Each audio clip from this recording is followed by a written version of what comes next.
Let's talk clearly and factually about a decision that directly affects public health. Recently, the Food Safety and Standards Authority of India, FSSAI, banned certain variants of the drink ORSL. The reason was straightforward.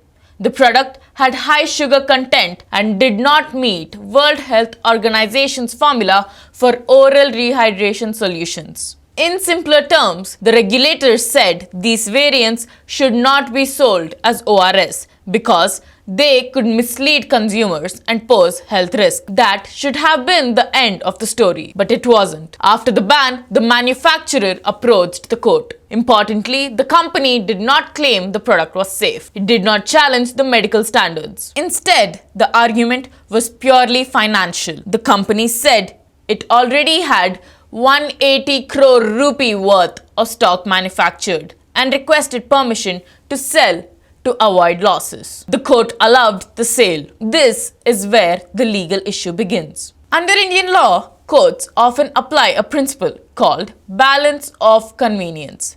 This means weighing who would suffer more harm from an order. In this case, the balance was drawn in the favor of the company's financial loss, not the potential health risk to consumers. That decision effectively allowed a product flagged by the regulator to remain in the market, not because it was safe, because it was already produced. There is another legal principle that applies directly to public health, the precautionary principle. It states that where there is a reasonable risk to health, preventive action must be taken even if all scientific certainty is not complete. In practical terms, it means if a product is found to be unsafe, it should be stopped, not sold, until stock runs out. This case sets a worrying precedent. It is suggesting that once a company has invested enough money into a product, public health restrictions can be relaxed to protect commercial interest. The regulator identifies a risk. The court allows the risk to be passed on to consumers. This is not an abstract legal debate. ORS products are often consumed by children,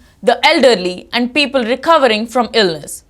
Exactly the groups that rely on strict safety standards. Allowing non-compliant products into the market undermines the very purpose of food regulation. So, the real question is this: when regulators say a product is unsafe, should financial loss ever overweigh public health? Because if stock value becomes more important than safety, the law stops being a safeguard and becomes a clearance mechanism for corporate mistakes. Thank you for watching V News and stay tuned for more updates.